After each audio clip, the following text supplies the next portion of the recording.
ahead. This is a 6-minute round. Yes. Thank you very much. You have a Canadian Human Rights Tribunal that has ruled against your government for discriminating against First Nations children. We are now at 9 non-compliance orders. If the rule of law is about respecting the law, are you not breaking the law here? Yes or no?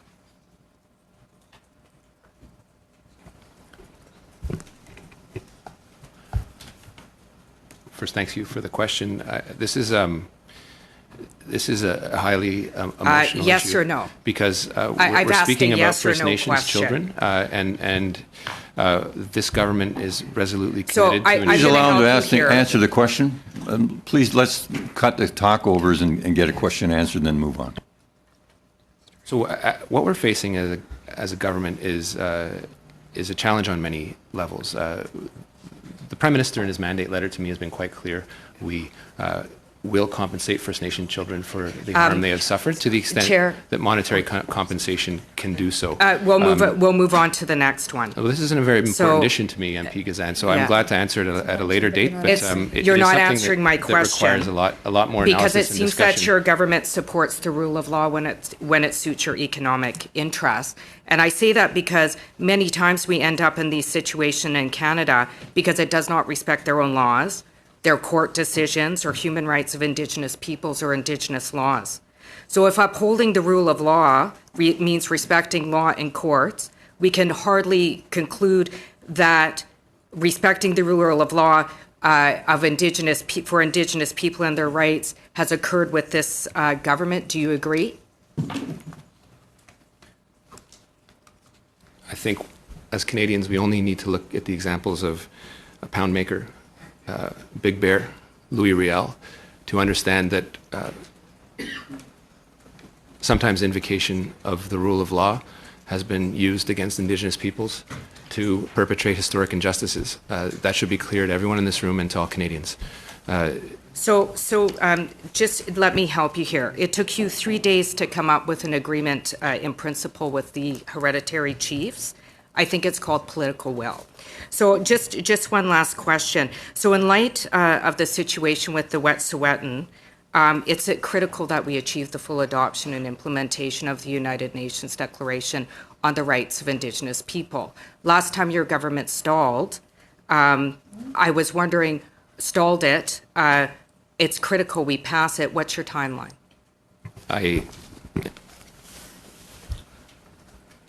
I agree with the historic nature of UNDRIP, and I want to recognize the contribution of Romeo Sagnash in putting forward that bill. It had the full support of our government, and it is something that we are resolutely committed to.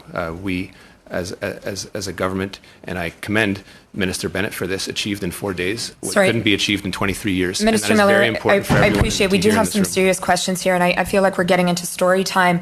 We're dealing with a crisis on a number of fronts.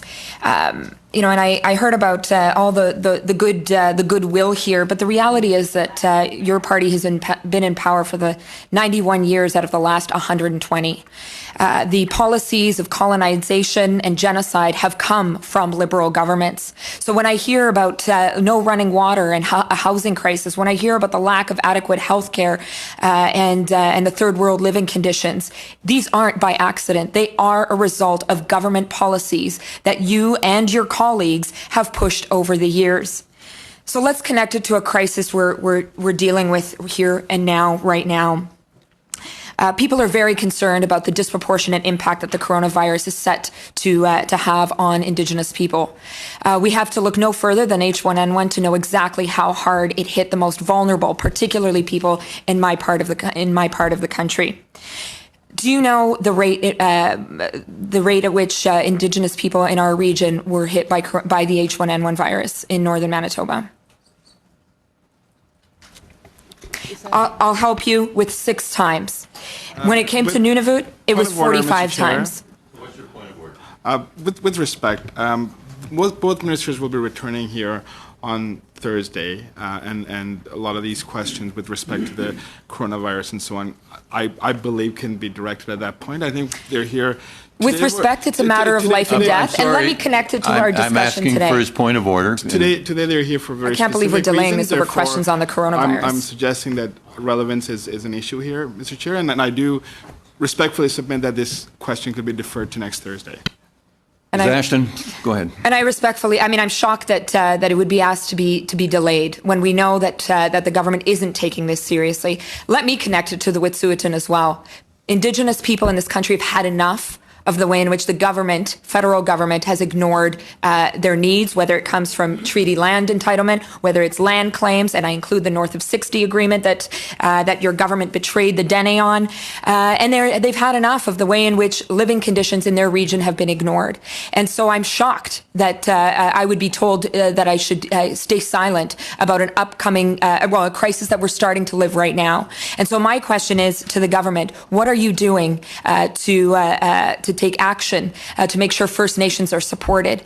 And perhaps you could also reflect on the fact that you're an alternate member of a committee. What signal does that show to Indigenous communities when the government doesn't even take Indigenous affairs ministers seriously enough to be a full member of a committee dealing with a nationwide global crisis?